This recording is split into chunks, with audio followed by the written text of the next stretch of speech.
Este proyecto ha sido ganador del Fondo de Fomento Concursable para Medios de Comunicación Audiovisual, un mecanismo de fortalecimiento de la pluralidad de voces y subsidiado por el Ente Nacional de Comunicaciones, bajo la licencia del Creative Commons Atribución Compartir Igualdad 2.5 Argentina.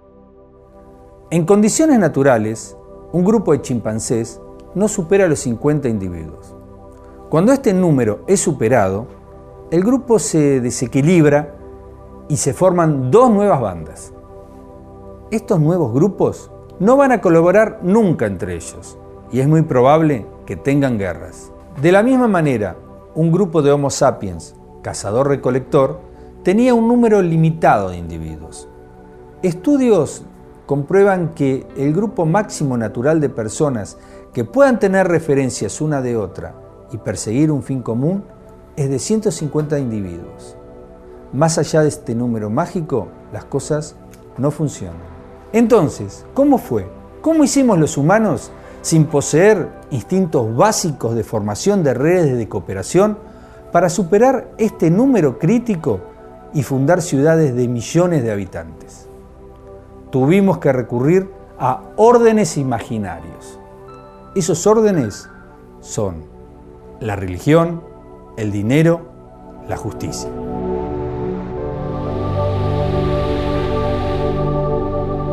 El conjunto de leyes más antiguo que se conoce es el Código de Hammurabi. Fue escrito en 1750 a.C. e intentaba regular y ordenar un poco esas sociedades que estaban apareciendo.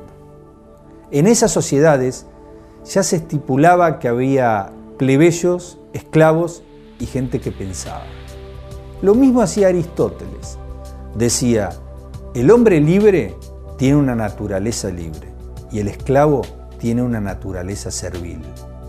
En tiempos más cercanos, en 1776, la Declaración de Independencia de los Estados Unidos proclamaba la igualdad de todos los hombres. Sin embargo, establecía jerarquías.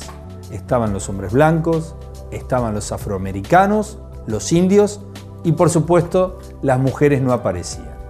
Muchos de los firmantes de esta Constitución tenían esclavos y, paradójicamente, no los liberaron luego de la firma. Como dijo el historiador Yuval Harari, no hay justicia en la historia.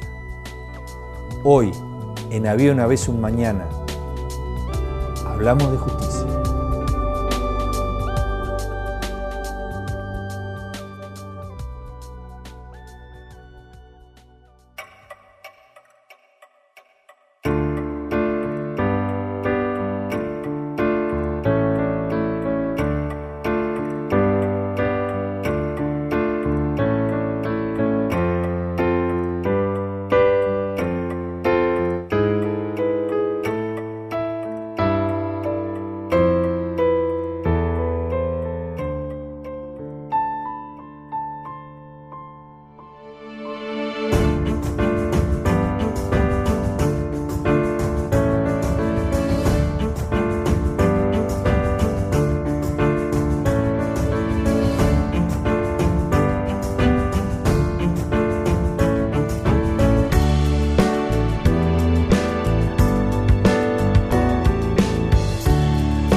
Para mí la justicia es algo que todos a veces necesitamos.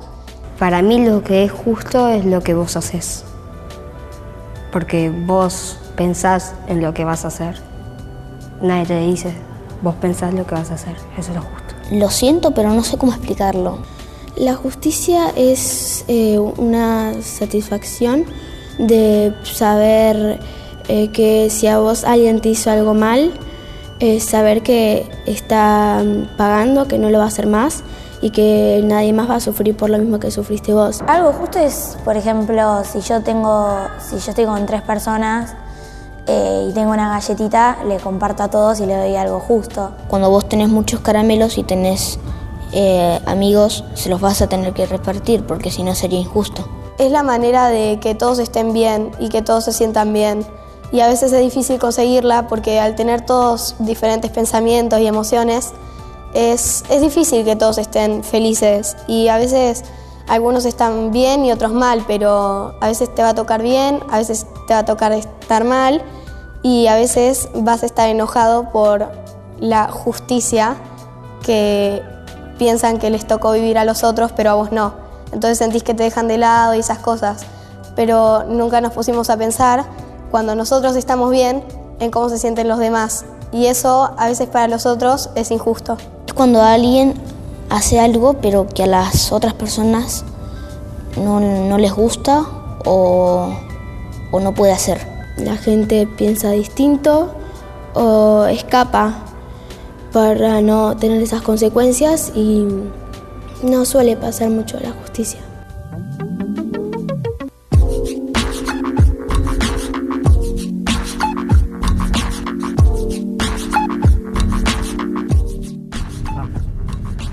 La justicia y el derecho no son la misma cosa. La justicia involucra a una serie de valores, tales como la libertad, la igualdad y la equidad. Y hay una sola justicia. No existen diferentes justicias. No hay una justicia legítima, porque todas las justicias son legítimas. Si no fuera legítima, no sería justicia. En cambio, podríamos decir que el derecho es el conjunto de normas y disposiciones que regulan jurídicamente a las sociedades. Entonces, el derecho es el objeto de la justicia. La justicia es el fin y el derecho es el medio.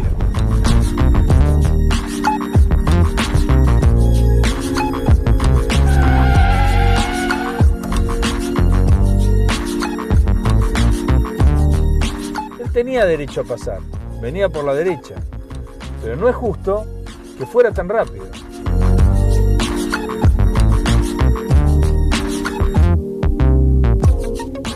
Claro, esto pasa porque el derecho es objetivo, pero la justicia es subjetiva. Justicia y derecho muchas veces van por cuerdas separadas. Muchas veces lo que es justo, por ahí no está jurídicamente bien. Cuando se da el caso de que la justicia coincide con el derecho, es un buen día para la justicia. Pero para saber más de esto, hablamos con nuestros investigadores.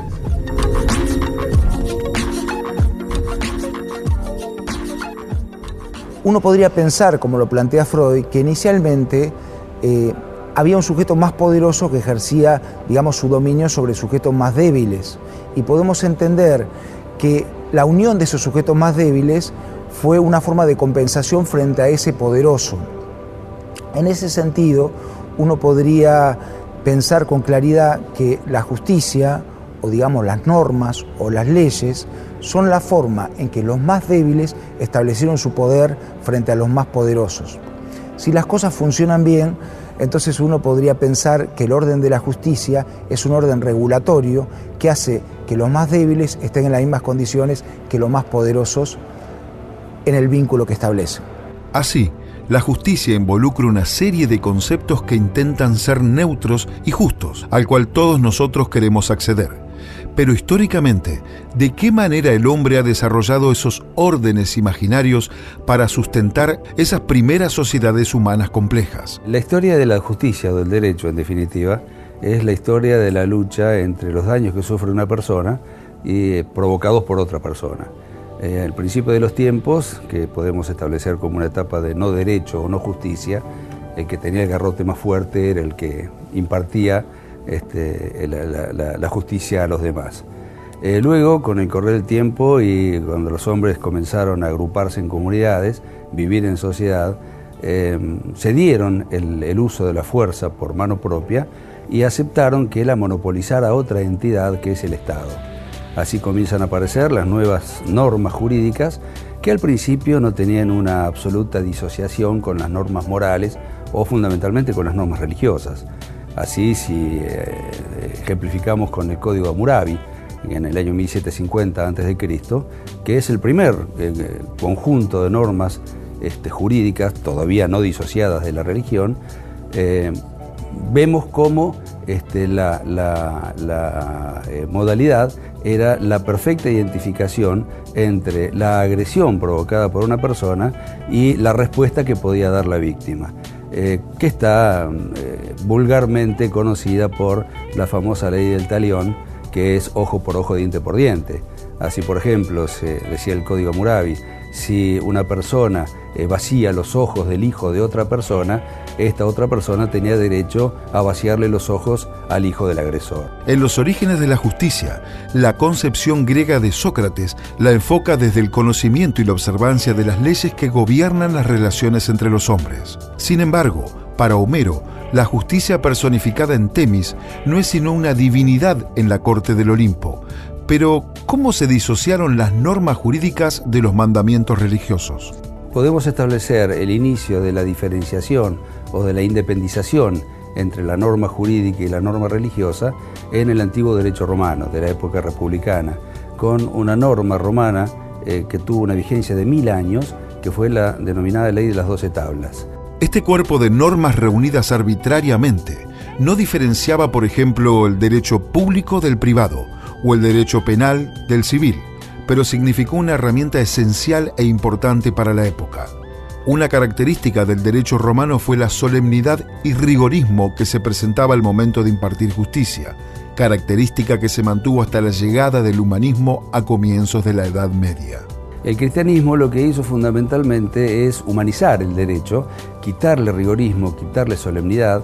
Antes los contratos, los pactos debían estar revestidos de determinadas solemnidades que le funcionaban como causa de las obligaciones. El cristianismo, en cambio, decía el pacto, la palabra sola basta. Se crearon instituciones como la moral, como la buena fe, como las buenas costumbres, que fueron suavizando, reitero, aquel rigorismo del derecho romano. Podemos establecer como otro punto en la historia del derecho, salteando todo el derecho antiguo francés de la Edad Media, el Código de Napoleón, que es el primer código civil del siglo XIX, año 1804. El Código de Napoleón lo que instaura es un paradigma que fue seguido durante todo el siglo XIX y gran parte del siglo XX, las primeras décadas del siglo XX, que es la idea de culpabilidad. Debe ser responsable de los daños que causa aquel que sea culpable de esos daños. Claro, lo que ocurre es que en la segunda mitad del siglo XIX aparece en la historia una novedad que fue la segunda revolución industrial, es decir, la era del maquinismo, donde a partir de ese momento los daños que sufrían las personas eran provocados por estas impresionantes máquinas automatizadas que comenzaron a funcionar en Inglaterra, luego en Francia, y apareciendo una nueva clase social que era el obrero, que manipulaba las máquinas sin tener una preparación previa.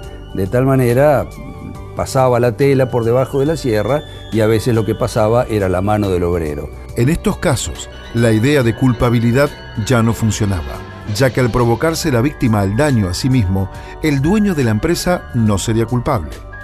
De tal manera, el obrero quedaba injustamente desvalido. Pero si el dueño de la cosa que provocó el accidente se beneficiaba con la actividad del obrero, entonces era justo también que se le aplicara un criterio de imputación legal. Si nosotros lo pasamos a la época actual, podemos ejemplificar con un accidente producido en un ascensor. El ascensor se cae, lesiona a los pasajeros que van en el mismo y no podemos decir que los dueños del ascensor son culpables de los daños sufridos por los pasajeros, pero no podemos decir que no son responsables.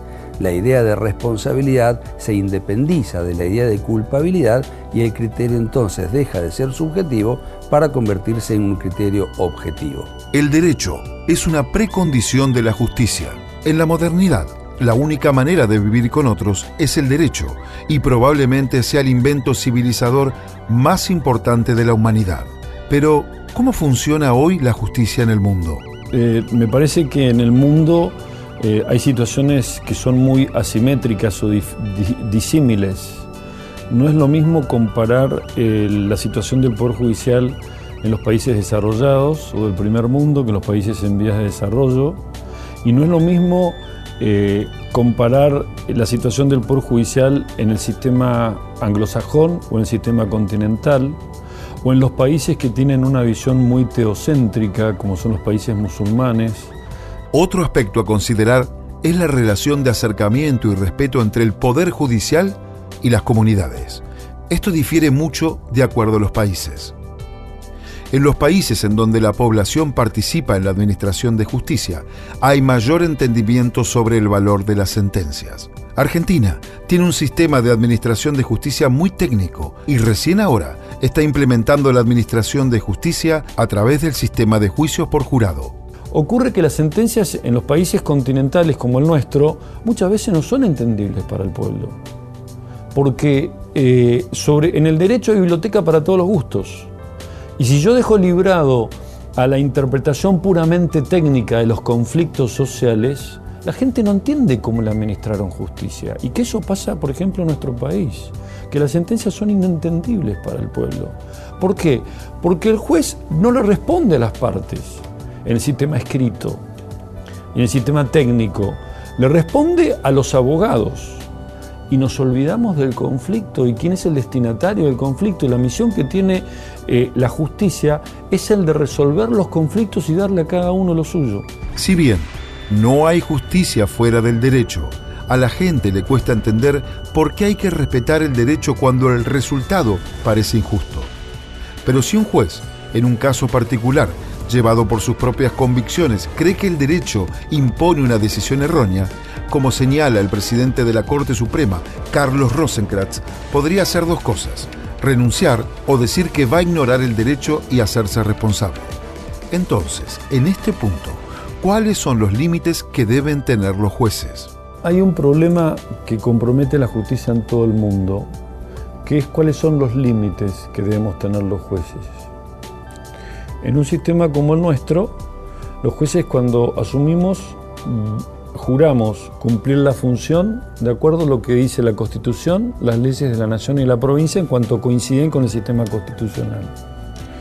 Nosotros tenemos un sistema de control de constitucionalidad difuso.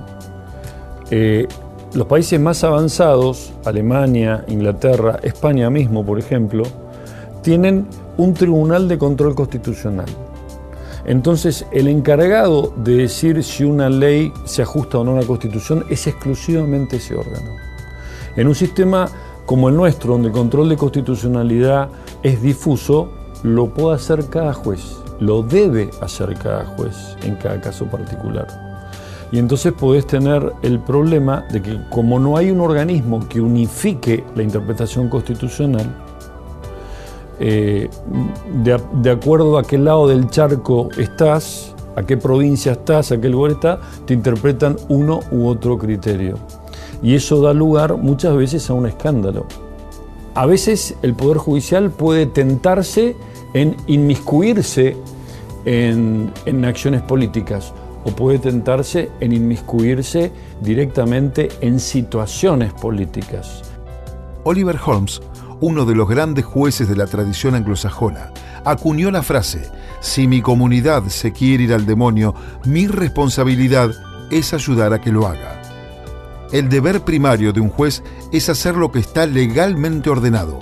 Pero, ¿cuáles son las características de nuestro Poder Judicial? El Poder Judicial es un poder no popular. El Poder Judicial tiene que resolver conforme a lo que dice la ley y la Constitución, no de acuerdo a lo que dice la demanda del pueblo.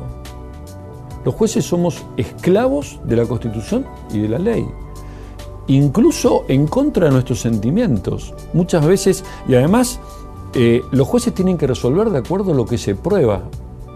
Muchas veces en América Latina se observa que la gente hace marchas y manifestaciones contra la justicia por el contenido de una sentencia sin saber qué es lo que ocurrió en ese juicio.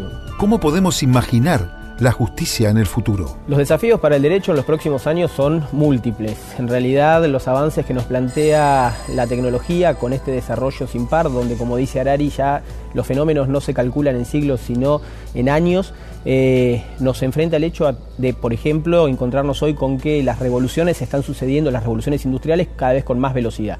Y eso afecta a la hora de regular. De hecho, nosotros, la tercera revolución industrial se dio en el año 1990 y la cuarta ya se dio en el año 2005, según el presidente del Foro Económico, Schwab. Con lo cual, en realidad, el derecho va a tener que amoldarse a esas nuevas necesidades que hablan de una globalización a partir de las nuevas tecnologías. Históricamente, en las universidades del mundo, el derecho se estudió centrado o circunscripto a los límites territoriales de ese lugar, porque los fenómenos no trascendían más allá de las fronteras de un pueblo, o en su caso, con el tiempo, empezaron los conflictos o las normas que tenían que regular las relaciones de comercio internacional, que estaba circunscrito a los grandes empresarios, que eran los que transferían sus mercancías. Lo que estamos viendo hoy es que aún aquel que tiene una economía doméstica está celebrando negocios internacionales con agentes que están tal vez del otro lado del globo terráqueo, y esto genera nuevos fenómenos a la hora de los incumplimientos contractuales, a la hora de los daños, quién va a ser el que va a pagar y cómo vamos a resolver esos conflictos que antes se podían resolver ante el tribunal que estaba cerca de nuestras casas, pero que ahora necesitan de nuevas herramientas, entre las cuales, por ejemplo, está lo que se llama la justicia colaborativa, que es la idea de que haya gente resolviendo online, conflictos online, para que directamente el Poder Judicial, como lo tenemos concebido o conocido, deje su lugar a un nuevo sistema donde tal vez tampoco sean necesarios abogados para esa especialización, sino que puedan participar también otras ciencias para resolver conflictos que van a necesitar cada vez más de otros conocimientos. La inteligencia artificial, fundamentalmente, es la que trae nuevos escenarios para el derecho. Podemos hacer unos primeros o distintos impactos. Hay un primer impacto que es actual, que es la posibilidad ya de predecir qué es lo que los magistrados van a resolver. Es lo que se conoce como jurimetría. La cantidad de datos que se producen hoy en cada una de las sentencias son interpretados por inteligencias artificiales que empiezan a encontrar patrones dentro de la conducta de esos jueces, con lo cual las nuevas empresas, los servicios que van a brindar y por el cual habrá que pagar, es el de conocer qué ha resuelto el juez ante casos como el que yo tengo ante mí en su historia de ejercicio de la magistratura. Y de esa manera yo podré ver si me conviene litigar ante ese tribunal o no, si me conviene contratar a un abogado o a otro, según cómo le haya ido en ese juzgado, y en consecuencia eso va a empezar a marcar una segmentación entre los distintos tipos de profesionales. Eso ya hoy se está comercializando. En segundo lugar, tenemos lo que son los asesores tecnológicos o los acompañantes, que en realidad se están empezando a usar en muchos estudios de los países del primer mundo, que directamente hacen la tarea rutinaria. En países como los integrantes del Common Law, donde no se utiliza mucho la jurisprudencia, lo que hacen estas inteligencias artificiales es justamente, en pocos minutos, barrer todos los precedentes que ha dictado la Corte o los principales tribunales, y con eso establecer cuáles son los criterios y cuáles sirven para el caso que se va a plantear. Por eso mismo, en países o en sistemas como el nuestro, que están tendiendo hacia la utilización de la jurisprudencia como antecedente, dentro de poco van a reemplazar a lo que se conocen como los abogados juniors de las grandes estructuras, porque indudablemente va a ser un trabajo que se puede hacer automatizado.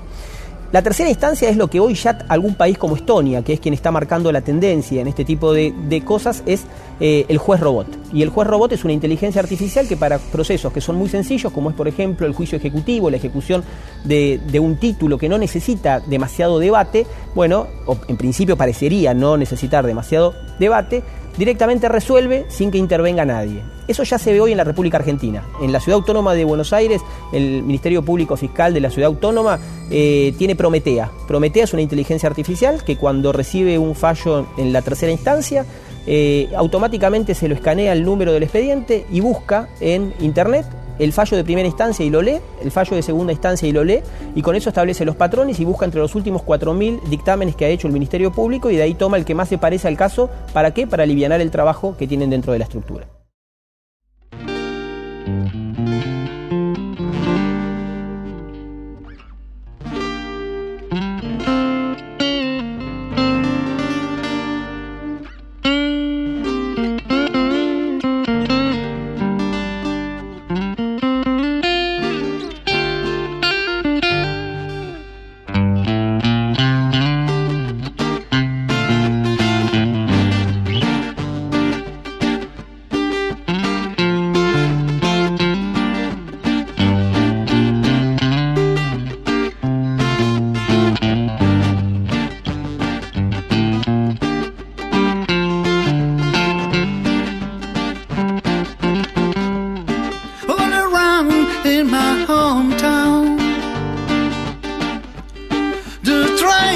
to track me down.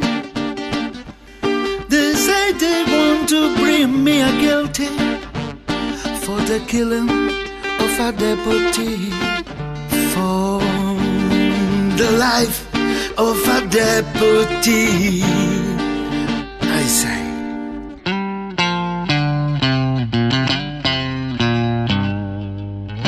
I shot the sheriff, but I swear it wasn't self-defense. Oh yeah. I shot the sheriff, and they say this is a capital offense. Oh yeah. Sheriff Brown always hate me for what I don't know. Every time I have planted seed, he say, kill it before it grew. He say, kill it before it grew. And I say,